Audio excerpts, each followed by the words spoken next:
we'll often see like scripts, right? Like you'll have like scripts in a directory, and administrators used to put passwords in scripts. We're going to get to that in our next case study.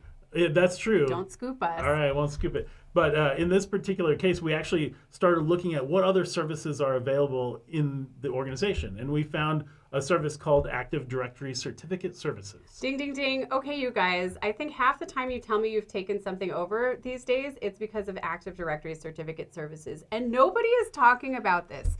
It's a simple misconfiguration, right? That allows you guys to go from a normal user to, in this case, a full-on domain admin. Correct. So tell us about this common misconfiguration that you may well have on your network.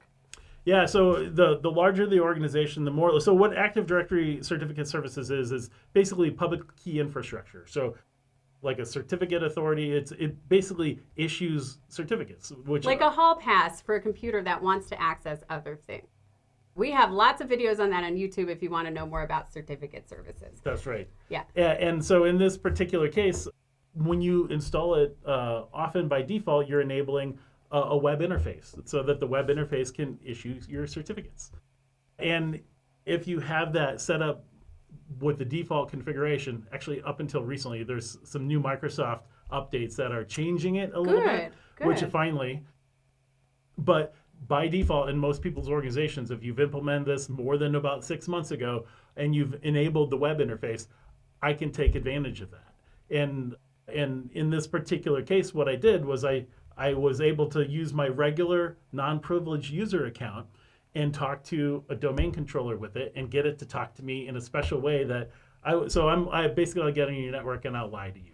Like I'll tell the server, hey, I want you to come log into me, and I'll take that and I'll redirect that to your Active Directory Certificate Services and get it to give me a certificate that belongs to the domain controller. So that now the Active Directory Certificate Services now says, oh, you authenticated to me correctly, so here's a certificate for the domain controller. So you're tricking Active Directory Certificate Services into giving you a certificate that allows you to pretend to be the domain controller? Exactly. So you're impersonating the domain controller. And this is crazy. This is a default configuration up till about 6 months ago. Yeah. You guys check your networks.